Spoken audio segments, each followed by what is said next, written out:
Choy! Ayan, nasa Chinatown na lang tayo and ito ang salubong natin para sa Chinese New Year, Year of the Horse sa lungsod ng Maynila dito sa Binondo, Chinatown. At meron na nga pala dito tayo nadaanan sa may Chowking ng mga pagsalubong at nagkaroon na ng mga firecrackers, mga fireworks. Yan.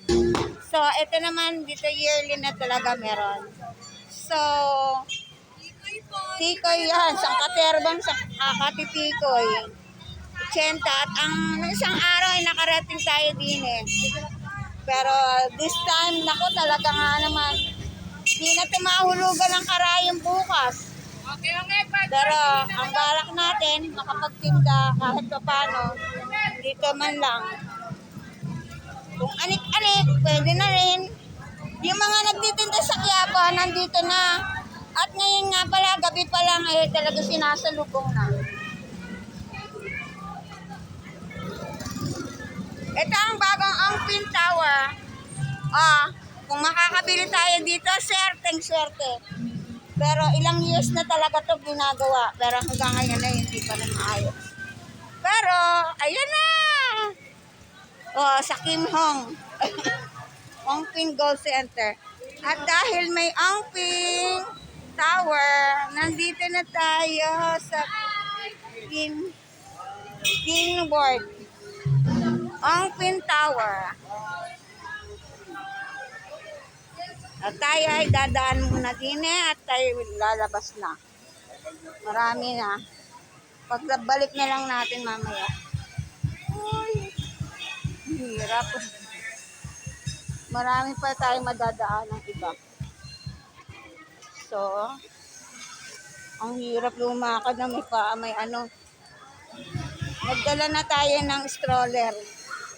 Mahirap na. Dahil nag-uulan, baka hindi pa tayo makalakad na. Tingnan niyo sa katerba ang tikoy, oh. Katitikoy.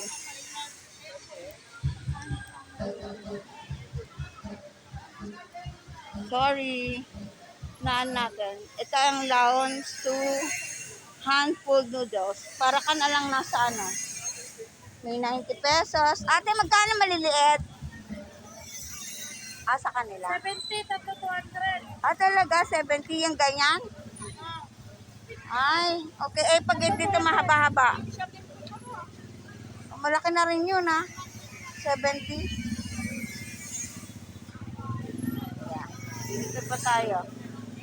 At napakahirap ng maglakad. Nagbaon na rin nga pala tayo ng pang dinner. Ate! Xiaoliang bao? Magkano? 100. 6 na peraso? 8. Ay, 8 daw. Ang sarap po. May sarili na silang version ng Xiaoliang bao. Ako naman, may sariling version ng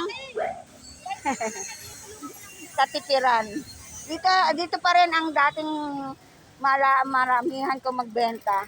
Nung nag-work pa ako sa mga Taiwanese, namimili kami para pang giveaway sa mga empleyado saka ibang tao. Sinong gusto nilang bigyan? Saka kakunatan nila. Halo-halo, yung mga nagtitinda sa Quiapo, wala pa, bukas pa raw. At mainam naman at naku, punta tayo nun saan ba tayo nagpunta? Puro kaprutasan kasi pag sa Lubo ngayon kailangan meron ka raw 5 piraso, kahit 5 pirasong iba't ibang klase prutas. Not necessarily ang buto ay kulay itim. Whatever. At hindi totoo na hindi ka dapat kumain ng manok sa pagsalubong or during the Chinese New Year because for Chinese, blessings ang ibig sabihin ng chicken.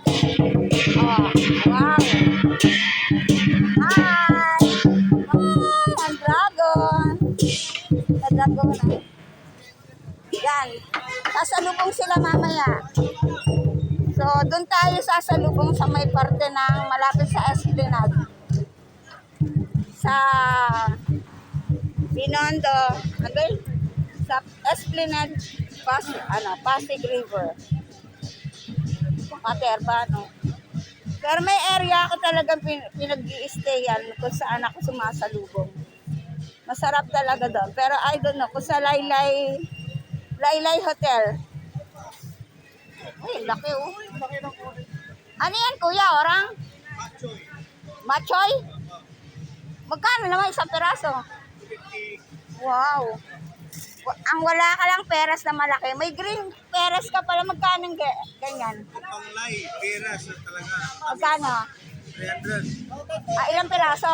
Marami-rami rin. Tanong lang kuya. Wala pa tayong, tatrabaho muna.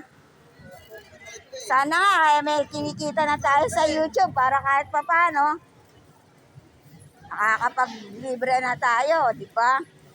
O, broccoli kayo dyan. Pero whatever, may kita o wala, tuloy pa rin ang ating pagbablog.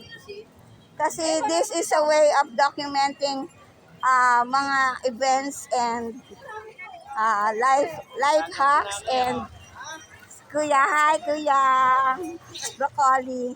Hindi pa rin kumikita sa YouTube. Anyways, ay kuya, ano to? Ay, Alateres lumaki ah. Biglang lumaki si Alateres.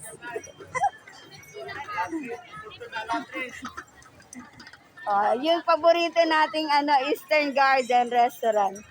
Puro lumpia naman lang na sariwa ang sarap dyan kayo.